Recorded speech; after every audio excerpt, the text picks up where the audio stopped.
Welcome to On the Moneyline, a podcast by MMA Play 365. I'm Newsom and I'm here to break down the event that goes down this weekend in Austin, Texas. UFC Austin, headlined by a phenomenal featherweight fight between Calvin Kattar versus Josh Emmett. But just before we get into those breakdowns, as always, there's going to be another Bayes AI recap from the UFC prediction software from last weekend at UFC 275. And if you thought the weekend before that was good, hitting a 71% accuracy across the straight picks on the event at UFC 275, it was much better again, hitting an 82% accuracy across the event, only getting 2 picks incorrect across the entire card. So make sure you don't miss that Bayes AI recap, which will be in the Bayes AI playlist on our YouTube channel, which is youtube.com/MMA Play 365. But straight into the breakdowns here. That's why you're all here. In the main event, in the featherweight division, we've got Calvin Kattar versus Josh Emmett.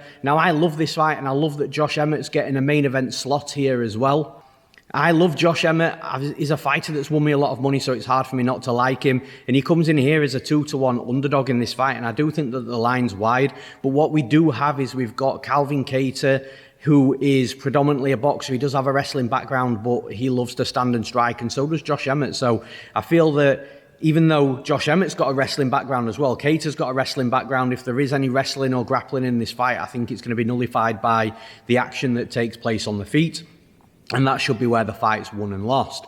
Now, again, even though they both prefer to strike, they've both got very different striking styles. So Calvin Kattar, he's more of a speed, movement, combination type of guy that will put volume together. And that's the worry here for Josh Emmett, because he has been wanting a little bit for the lack of volume in his fights. You know, if he picks up his volume, which he can do, we have seen it in some fights, but in other fights, the volume's a little bit low, and if he goes in here and has a low volume affair against Calvin Kattar, then it's not going to be very straightforward for him, and it's not going to be straightforward anyway, so he definitely wants to keep the volume up. But what Josh Emmett has on his side is this freakish power for the featherweight division, and even if he's getting out volumed in a round, all it takes is just one big shot, wobbles his opponent or drops his opponent, and suddenly he's winning that round. And again, it's that sort of fight-changing power that is very lucrative here for Josh Emmett, because, like I said, he's going to get out-volumed, and very likely the combinations and the speed of Kattar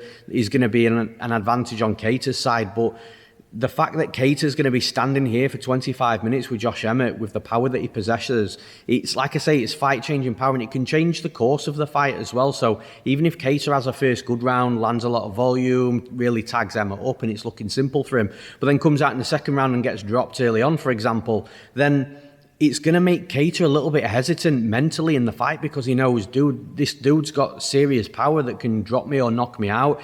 And then that allows Josh Emmett to come forwards. I think that even though Kattar, like I've already mentioned, has got the cleaner striking, the speed advantage, and the volume here, which is normally a fighter that you do want to side with, just the power of Josh Emmett can literally change any fight and any round. And like I said, he could be losing a round and score a big knockdown, and that's it, he's taken the round. So I think from that perspective, and the fact that Emmett's a 2-1 underdog here, I am going to side with that underdog, so I'm picking Josh Emmett to win this fight. And in the co-main event, I'm so glad that the UFC have rebooked this fight, because I was looking forward to it a few weeks ago. We've got Donald Cowboy Cerrone versus Joe Lauzon. And like I said, I'm so glad the UFC have rebooked this, because it's a perfect fight for both fighters. It's a fight where the UFC aren't feeding them to an up-and-coming killer. They're both at a similar stage in their careers. I can't believe that they've both never met during their careers either. And I just think stylistically they match up well. They can both strike, they can both wrestle, they can both grapple. Obviously, like I said, it's supposed to have happened a few weeks ago. The only worry that I've got for Cowboy Cerrone here is I believe there's been a couple of times where Cerrone's not been right before the fight, whether that be mentally or physically, and he's had to pull out or he's had doubts. And I do feel that Cerrone pre-fight, I'm not convinced that he's going to be 100% here. However, I think stylistically, if he was fighting, like I said, an up-and-coming killer, it'd be a different story. But he's fighting another fighter just like himself, in the same position as himself. So I think he's going to be a lot calmer, a lot cooler, a lot more relaxed. And I think from a stylistic perspective, that Donald Cowboy Cerrone is going to have the edge pretty much wherever this fight goes. It's not going to be a whitewash. I do think it's going to be relatively close, but I think from a striking perspective, Donald Cowboy Cerrone is more technical. I think he's going to have more power if we are looking at the power side. From a wrestling perspective, I think Cowboy's the better wrestler as well. And then the grappling is going to be really interesting. I feel that whichever fighter is on top is going to have the more success, and I know that's a cliche, but I think both fighters are very good on top, but more importantly, both fighters like playing on bottom as well. So if their opponent gets on top, I feel that from bottom they'll be throwing up submissions and ultimately just losing that control time. I think that because Donald Cowboy Cerrone's wrestling is slightly better than Joe Lauzon's, there's more chance of that fighter being Cerrone that's on top, with Lauzon on bottom, playing guard a little bit. And then, like I said, on the feet, I feel that Donald Cowboy Cerrone's got the advantages as well, very slightly. So for all those reasons, I'm picking Donald Cowboy Cerrone to win this fight. And in the next fight, another good fight, we've got Tim Means versus Kevin Holland. And what's important here for Kevin Holland is that he's fighting an opponent that is predominantly a striker. So yes, Means can mix in the wrestling and the grappling. He's actually not a bad wrestler and grappler either at this level in the UFC, even though his background and his joys are in that striking department. But Kevin Holland, I don't think he's going to get taken down very easily by Tim Means if Tim Means does have that type of game plan. And I do think it's a fight, a game that's going to be won and lost on the feet. Now, Tim Means is a good striker. He's calculated, he's technical, and he's still got some power behind him. But I don't think he's got the power to knock Kevin Holland out. And I also think that he's going to be a massive speed disadvantage here as well. Obviously, the speed advantage being on Kevin Holland's side. And I think that's going to play a big factor in this fight, because it's not just speed in regards to the strikes being fired out, it's speed in the movement as well. And with Kevin Holland moving in and out of range, sliding in and out, he'll be talking as well, which we all love, unless you've got a bet on him and he's under Derek Brunson. We all love Kevin Holland talking. So I feel that Kevin Holland, in a fight that's going to be won and lost on the feet, I think he's going to be a little bit sharper, a little bit cleaner. I think he's going to be the quicker mover. I think he's going to fire the strikes out a little bit faster as well. I think he's going to be younger, fresher, hungrier. And I just think it's a difficult fight for Tim Means to win here, because he's got to out-volume and do better work in the striking department, keeping up with that speed and the movement of Kevin Holland for 3 rounds, because I don't think he's going to finish Holland. So I feel that because of that, Tim Means is going to be facing an uphill challenge, and for that reason, I'm picking Kevin Holland to win this fight. And in the next fight, we've got an interesting one stylistically. We've got Joaquin Buckley versus Albert Duraev. And again, like I said, stylistically, it's interesting because I feel that Duraev, from a technical perspective, is probably on par of where Joaquin Buckley is. Duraev's got a little bit of power as well, but Joaquin Buckley has absolutely got the power advantage here. However, where the equalizer is for Duraev is the fact that he does have that wrestling in his back pocket. He will shoot in takedowns. When he's on top, he's very savvy on top. He can lay heavy, but he can also float lightly when he needs to, when his opponents are trying to defensively transition to either get a more advantageous position or to look for an escape route back up to the feet as well. So Duraev has got that equalizer with the wrestling and potentially the topside grappling. So that's where I think that he's going to cause Buckley problems. The one concern that I've got, and you don't really see this on tape with Duraev outside of the UFC, is the fact that his cardio looked very suspect last time out, to the point where he was just completely and utterly shattered. And credit to him, he pushed through it and he did what he needed to do to get the win. But outside of the UFC, we didn't really see too much of that. So that was a little bit surprising. That's something that you've definitely got to consider now that you didn't have to consider during his UFC debut.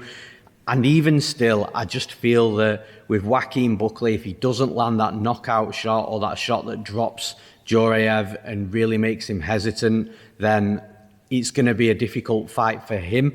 And I feel even if he does hurt, or if he does start landing big shots on Duraev, all that's going to do is trigger the wrestling. So Duraev will just level change, because he'll not want to stand and strike with Buckley after he feels that power. So it's a bit of a catch-22 here for Buckley, because he needs to land the power strikes to be able to do his best work. But once he does, I feel like I say, it's just going to be a trigger for Duraev to really start becoming relentless with the wrestling. But then, like I said, there's some question marks with the cardio with that relentless wrestling style. However, with that being said, it could have just been a one-off for Duraev. It could have just been a tough weight cut, maybe a little bit of a camp issue, injury, anything like that. We don't know. But what we didn't see is that happening outside the UFC. So maybe we can give that a pass, but still something to keep an eye on. Regardless, I'm picking Albert Duraev to win this fight. And in the next fight, we've got a fun one. We've got Damir Ismagulov versus Guram Kutateladze. And I say it's an interesting one because I am struggling to see where Guram Kutateladze is going to really pull away with this fight and get a win should he win. It's difficult because Damir Ismagulov is such a long, tall, technical striker. He doesn't overexert himself. He doesn't put ridiculous power behind his strikes looking to knock you out. But he does do a good job of leading with that left hand from a jab to the check left hook to the uppercut, which he's knocked fighters down with before as well. And then even when you look at the grappling and the wrestling of Ismagulov, which we don't see all too often, but the glimpses we do see, he's just solid there. Now, Guram Kutateladze, in my opinion, he is a good fight. And listen, he's coming off a win against Mateusz Gamrot, which is at this stage a phenomenal win, and a win that's aged really, really well for him. But Gamrot turned a little bit relentless with the wrestling because he wasn't keeping up with the aggression and the pressure of Kutateladze, whereas someone with Ismagulov's quality on the feet, he can strike well moving backwards, he can strike well moving forwards. So I don't think it's going to be a fight where Kutateladze is really putting on the aggression and pressure enough to make Damir Ismagulov slow down or become hittable or anything like that. So I think that Ismagulov's just going to be sharp throughout the fight. I think potentially the volume Kutateladze could have an issue with as well. Again, you watch fights outside of the UFC as well, and he's not a super high volume guy. He'll just throw what he needs to, typical of a type of Muay Thai style of fighter. But with Ismagulov, I think that he's going to be popping that jab out. He's going to be landing enough volume. And the thing is as well, Ismagulov just doesn't get hit a lot. I think he gets hit like 1.9 times per minute on average, which is just an insane stat. So the fact he doesn't get hit a lot, he's going to be difficult to hit. I think Kutateladze could end up getting a little bit frustrated throughout the fight as well. And like I said, outside of that one punch that knocks Ismagulov out, which to this date we've never seen, I do struggle to see Guram Kutateladze winning. So for those reasons, I'm picking Damir Ismagulov to win this fight. And in the next fight, we've got Julian Marquez versus Gregory Rodrigues. Now, talking of fights that it's difficult to see one side winning, the same thing here as well. I feel that Julian Marquez, outside of that one big punch that knocks Gregory Rodrigues out, I'm not quite sure where Marquez actually wins this fight, because again, from a technical striking perspective, even though Rodrigues is a legit black belt, a good wrestler, like I said, an amazing grappler, he's also got really good boxing. He's got good power. He's got good pressure. His fundamentals are sharp. He keeps his hands up. The only knock on Gregory Rodrigues is, again, potential cardio issue late in a fight, but I don't think it's like a cardio issue where it's a huge concern. I just think he slows down, but that's because of the work that he puts in throughout the fight. Like, he's active and he throws big power, but it's clean and crisp attacks as well. So again, with Marquez, does Marquez outstrike him from a technical perspective? I don't think so. I think Marquez will get hit with some hard shots himself. Can Marquez out-wrestle Rodrigues? Well, maybe if he really commits to a relentless wrestling game plan, but again, the cardio of Marquez isn't that great either, so that relentless wrestling game plan is going to be difficult. And then also he's going to be taking a legit BJJ black belt down to the mat. Is he going to want to do that as well? So again, stylistically, I think that Gregory Rodrigues has got a good fight ahead of him. Like I said, the concerns is that Marquez does punch hard. You can't take that away from him. He has got that fight-changing power. And Gregory Rodrigues late, if Marquez is pushing through that barrier where he's tired, then that could be a bit of an issue. If Gregory Rodrigues gets clipped and he's on the back foot and Marquez starts unloading. But outside of that, again, I think stylistically, Rodrigues is the better, cleaner striker. I think he's the better wrestler, and he's definitely the better grappler, a legit BJJ black belt. So for those reasons, I'm picking Gregory Rodrigues to win this fight. And in the next fight, we've got Adrian Yanez versus Tony Kelley. And again, this is another really interesting fight. And the reason it's interesting is because Adrian Yanez is a very, very super sharp striker. He's clean, he's crisp. He's legit a prospect, in my opinion. I've said it for his last few fights now. I think that Adrian Yanez, his hands are just something else. The speed, the accuracy, the counters, striking backwards, striking moving forwards. His boxing is just a huge problem for any opponent.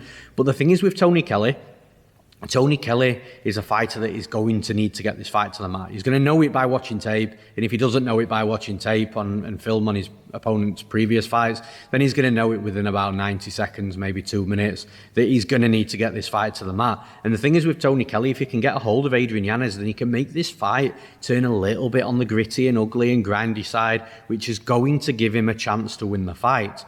However, I don't think that Tony Kelley is going to be able to get in often enough across 15 minutes, should it go 3 rounds, to be able to really pull off this ugly grinding style decision, because Adrian Yanez's hands are so sharp. So when Tony Kelley's coming in, he's going to be getting blasted with hard combinations. It's going to halt that forward pressure. It's going to halt the ability to close the distance and clinch up. And I do think Kelley will be able to get inside and clinch up at some points. Like I said, I just don't think it's going to be often enough to be able to win this fight over 3 rounds, which typically the style of Tony Kelley in this particular fight. He's going to need a decision, in my opinion, to win the fight, unless he just does catch Yanez. But again, we've not seen Yanez really in too much trouble, and he's the better striker by a big margin here. So like I said, I think Tony Kelley's going to have his moments, small moments throughout the fight, but ultimately I'm going with and siding with the prospect, that is Adrian Yanez, to win this fight. And in the next fight, we've got Jasmine Jasudavicious versus the newcomer Natalia Silva.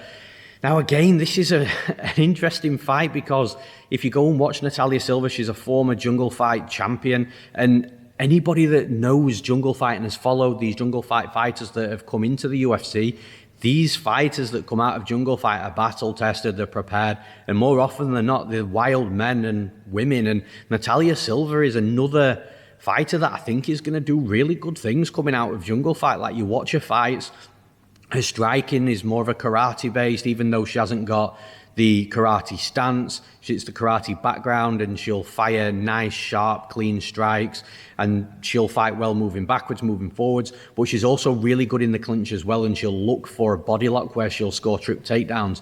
Now, on the mat, she's very savvy as well with her BJJ. So Natalia Silva, she's a really well-rounded fighter, and I think that she could potentially be a bit of a problem in this division. However, the one problem that she's going to have with Jasmine Jasudavicious, in my opinion, is the fact that Jasudavicious is definitely going to be the taller, longer fighter, but she also looks like she's going to be the physically bigger fighter as well in regards to strength and power. Now, that's the only issue here for me with Natalia Silva, because the only problem I've seen with Natalia Silva's game is if she is put on her back, she can get a little bit stuck and needing the ref to sort of bail her out a little bit. So if Jasmine Jasudavicious does take her down and get on top, then I think she can do good work on Natalia Silva. However, if you go back and look at Jasmine Jasudavicious' fights, Jasudavicious doesn't look for takedowns all too often. Bear in mind that she's a silver medalist in Olympic freestyle wrestling as well. So I feel that with Jasudavicious, she doesn't look for the wrestling as much as she should. But if she does in this fight, then she can have success. But like I say, even in the Kay Hansen fight, it was more of Kay Hansen engaging into those clinch positions herself and then ending up on the bottom. Because of that, Jasmine Jasudavicious looked like she was comfortable striking. And here with Natalia Silva, I think Natalia Silva's the better striker, more aggressive, more volume, and she does have the qualities to be able to take Jasudavicious down and get topside control. It just worries me if it's the other way around. But for the sake of Natalia Silva being a 2-1 underdog in this spot, and the qualities that I believe she has, and the fact that I do believe that she's a UFC caliber and a UFC ready fighter, I am siding with the underdog in this fight. So I'm picking Natalia Silva to win this fight. And in the next fight, we've got Jeremiah Wells versus Court McGee. Now, it's an interesting fight stylistically. Jeremiah Wells, I feel, has got to mind his P's and Q's here. He's got to respect the old man strength of Court McGee, the fact that he is a grappler, a grinder, making fights ugly and dirty, and will just lay on you in the clinch against the cage if that's what he needs to do. So Jeremiah Wells has got to be very mindful of that. But outside of that, I think that Jeremiah Wells is very explosive on the feet. He's got power. He doesn't mind throwing hands. I don't think he's got to worry about too much power coming the opposite side of him from Court McGee. I think that Jeremiah Wells is probably going to be the slightly cleaner striker, but definitely the more powerful and more explosive striker. Also faster as well, and that's something to take into consideration as well. Now, in regards to the grappling, Jeremiah Wells, if he is taken down, he's a Renzo Gracie grappler, you know, the same place we've got Sean Brady and Pat Sabatini. So he comes from a very good gym, a very solid grappler. So he's going to be very well prepared for what Court McGee is going to bring in this fight. And if Court McGee does take him down, I think Wells will be okay. He won't panic, and he will be able to find a way back up to his feet.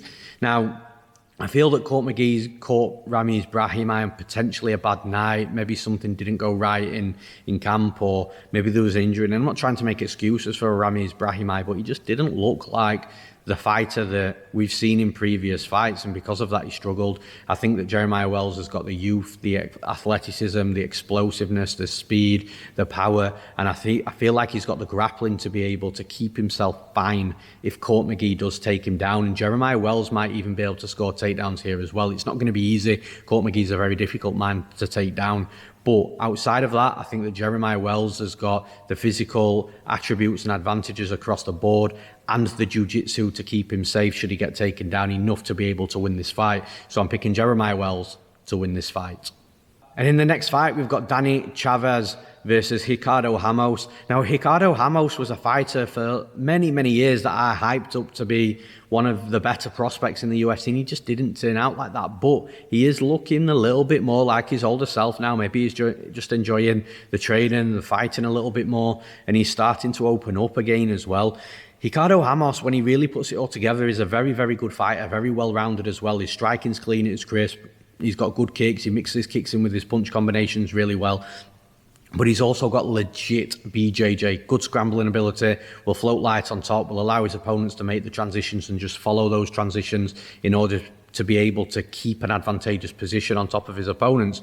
So Ricardo Ramos is definitely a fighter that when he does put it all together is very difficult to deal with. And I think he's going to be a problem here for Danny Chavez. Danny Chavez, he's very hit and miss with his performances. He can come in there and he can look good, but also he can have performances where he's a little flat, the volume's not there, he may feel like he's up when he probably isn't and decides to coast. And I've just got a few potential issues with Danny Chavez. I thought he lost that last fight against Kai Kamaka as well, even with the deducted point. So he's just a fighter that I feel that just needs to have a step up in a quality performance to be able to get me back on that train again with Danny Chavez, because I thought he was a very good fighter a couple of fights ago and that would be a problem to beat. But here I think Ricardo Ramos is going to have the length to be able to deal with him from a striking perspective. Just don't get kicked in that calf too much, and Ricardo Ramos should be absolutely fine. And Ricardo Ramos, if he takes him down and gets on top as well, I think he's going to be the better grappler once it hits the mat, and the top side grappling of Ricardo Ramos should be able to really nullify anything that Danny Chavez can do off the bottom, including being able to stand back up to his feet at least very easily. So for those reasons, I'm picking Ricardo Ramos to win this fight. And in the next fight, we've got Gloria de Paula versus Maria Oliveira. And I think this is a good fight for Gloria de Paula. I think she's more well-rounded. I think that with Maria Oliveira, her striking is definitely where her bread and butter is.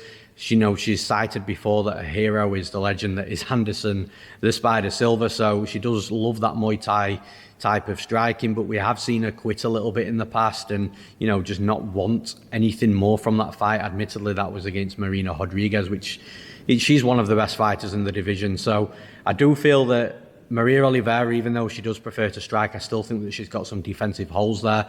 Defensive holes that I think that Gloria de Paula, with her being a very sharp striker with straight punches, straight kicks, and very technical, should be able to expose those holes of Maria Oliveira. But I also think that Gloria de Paula, even though her wrestling game isn't solid, I think it's an option in this fight, because on her back, Maria Oliveira really just doesn't have many answers, if any answers at all. So I think that that's definitely a path to victory for Gloria de Paula. I think she's going to have the slight edge on the feet.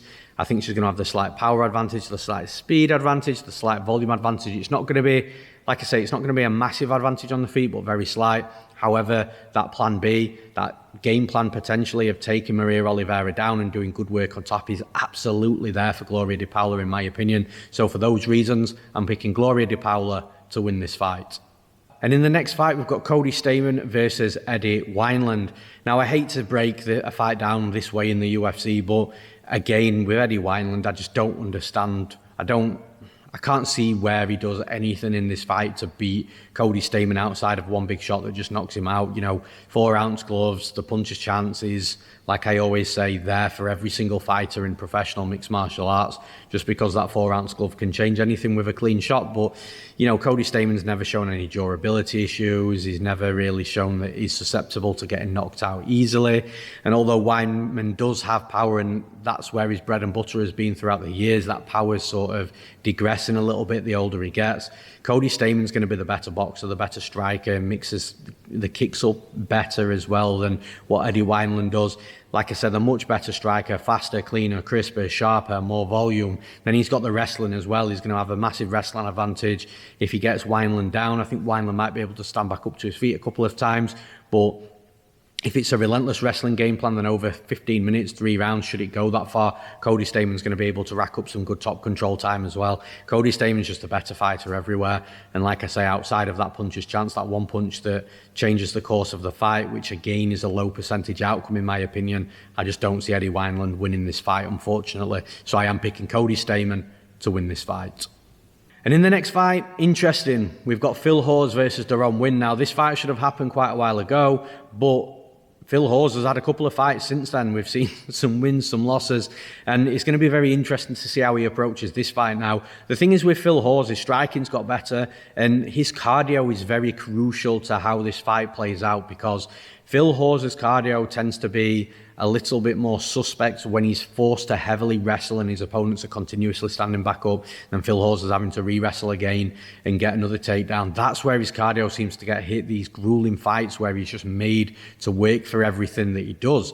When he doesn't have that type of resistance, the cardio issues just aren't there, and he looks like a good striker with good power, definitely explosive power, knockout power, and he can really put it together really well. And I think under Henry Hooft as well, that his technical side of his game is improving. But the thing with Cerrone Win as an opponent, he can have that wrestling game plan. Cerrone Win's going to want to try and take Phil Hawes down. Why would Cerrone Win stand there looking to get hit by these big, explosive, powerful strikes from Hawes? And if Cerrone Win's smart, and if his team's smart and putting the game plan together is a smart game plan, they'll go and wrestle early and try and drain the gas tank of Phil Hawes. The only slight issue I've got from Cerrone Win is he's kind of got a little bit of a gas tank like that as well, in regards to when he overly wrestles, he can get a bit tired. But the thing is with Cerrone Win, because he does have that real solid wrestling background, he seems to find that second wind, which a lot of these real high-level wrestlers find. So he seems to find this second wind where he just digs deep and he gets another 2 or 3 minutes out of his gas tank before he slows down again. And then again, his gas tank just replenishes and comes back, and then he's able to strike as well. And this is the thing, I feel like even though Phil Hawes is going to be the cleaner, crisper striker with the more with danger on his side because of the explosiveness, I think that if Cerrone Win can get Hawes tired, that clean, crisp attack from Phil Hawes with the sharp boxing is just not going to be there. And if Cerrone Win can get to that point where he tires Hawes out, then Cerrone Win's less technical striking is going to be able to come through with the big shots where he mixes it into the wrestling again. So I think it's going to be a real back and forth fight, this. But I am actually going to side with the underdog in Cerrone Win, because I do think that the wrestling from him is going to be enough to zap the gas tank of Phil Hawes. And even though Cerrone Win's going to be extremely tired, I think that Hawes could potentially be more tired in that type of fight. So for those reasons, I'm picking Cerrone Win to win this fight. And in the final breakdown of this podcast, the 14 fight card breakdown again, we've got Kyle Daukaus versus Roman Dolidze.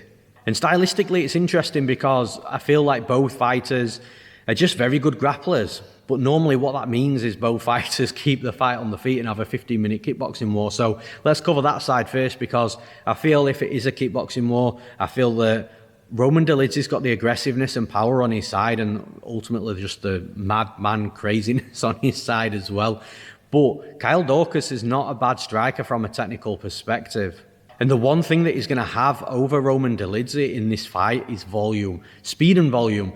Roman Dolidze is one of these types of fighters that gets me really frustrated when I'm watching him, because I'm just urging him in my TV screen just to throw more, just to be more active, because he's a fighter that if he does throw more volume, he could be really dangerous and really cause problems for his opponents, pushing them backwards, making them question what's going to happen next and overwhelming them a little bit. But what happens is Roman Dolidze starts to slow down, because he is a big dude and he does pack power into all of his strikes. So once he slows down, I think that's where Kyle Daukaus is really going to be able to start taking over from the striking perspective. Now, if this fight does hit the mat, I don't believe that Dolidze's wrestling is going to be great enough to be able to take Daukaus down enough times in this fight.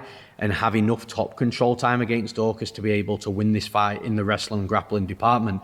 In fact, I feel if any fighter's going to get the takedowns and spend good time topside, it's going to be Kyle Dorcas, especially with Delazy slowing down as well. So with the slight striking advantage in regards to the speed and volume for Dorcas, along with the topside control, if there is any in this fight, being on Dorcas's side as well, I have to side with Kyle Dorcas. So I'm picking Kyle Dorcas to win this fight. And that's all for this episode of On the Moneyline by MMA Play 365. Thank you all for listening. As always, I appreciate the subscriptions to the YouTube channel, the likes to the video, the comments as well. I always try and get back to everybody in the comments. So again, tell me who you're predicting. Tell me where you think I've gone wrong. And if you are betting on Saturday night, good luck. I hope you smash the bookies. I'm Newsome. Thanks for listening. We'll see you again next week.